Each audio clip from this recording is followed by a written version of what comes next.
Hello hi ಅಂಡಿ, welcome to my channel. ಇವತ್ತು ನಾವು ನಮ್ಮ ಹಳ್ಳಿ ಸ್ಟೈಲಲ್ಲಿ ಸ್ಪ್ರಿಂಗ್ ಆನಿಯನ್ ಯೂಸ್ ಮಾಡಿ ಪಪ್ಪು ಯಾವ ಥರ ಮಾಡ್ತಾರೆ ಅಂತ ನಾನು ತೋರಿಸ್ತಾ ಇದ್ದೀನಿ.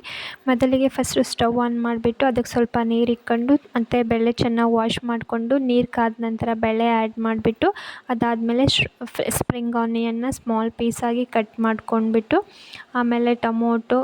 ಸೊ ಇಲ್ಲಿ ನಾನು ಸ್ವಲ್ಪ ಟೊಮೊಟೊ ಒಂದು ತೊಗೊಂಡಿದ್ದೀನಿ, ಸ್ವಲ್ಪ ಹುಣಸೆಹಣ್ಣು ತೊಗೊಂಡಿದ್ದೀನಿ. ಸೊ ಅದಕ್ಕೆ ಆ್ಯಡ್ ಮಾಡಿಬಿಟ್ಟು ಅದಾದಮೇಲೆ ಚೆನ್ನಾಗಿ ಸ್ವಲ್ಪ ಕುಕ್ ಆದ ನಂತರ ಅದಕ್ಕೆ chilli powder, coriander powder, turmeric powder, ಸ್ವಲ್ಪ ಜೀರಿಗೆ, ರುಚಿಗೆ ತಕ್ಕಷ್ಟು ಉಪ್ಪು ಆ್ಯಡ್ ಮಾಡಿಕೊಂಡು ಚೆನ್ನಾಗೆ ಇಲ್ಲಿ ವಿಸಿಲ್ಲಾದರೂ ಕೂಗಿಸ್ಕೊಬೋದು, ಇಲ್ಲ ಓಪನ್ನಲ್ಲಾದರೂ ಚೆನ್ನಾಗೆ ಬೇಯಿಸ್ಕೊಂಡು ಮಾಡ್ಬೋದು. ನಾನಿಲ್ಲಿ ಓಪನ್ನಲ್ಲೇ ಕುಕ್ ಮಾಡ್ಕೊತಾ ಇದ್ದೀನಿ.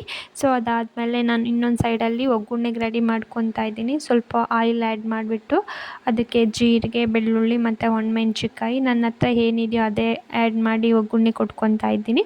ಸೊ ನಿಮ್ಮ ಹತ್ರ ಇನ್ನೂ ಸ್ವಲ್ಪ ನೀವು ಈರುಳ್ಳಿ ಹಾಕೋದು ಮತ್ತು ಕರ್ಬೇವಿನ ಸೊಪ್ಪು ಹಾಕೋದು ಮಾಡ್ಕೊಬೋದು. ಸೊ ನನ್ನ ಹತ್ರ ಏನಿದೆಯೋ ಅದರಲ್ಲೇ ಮಾಡ್ತಾಯಿದ್ದೀನಿ. So finally spring onion Pappu ರೆಡಿಯಾಗಿದೆ. ಸೊ ನಿಮ್ಗೆ ಇಷ್ಟ ಆದರೆ ಲೈಕ್ ಮಾಡಿ, ಶೇರ್ ಮಾಡಿ, ಕಮೆಂಟ್ ಮಾಡಿ. Thank you.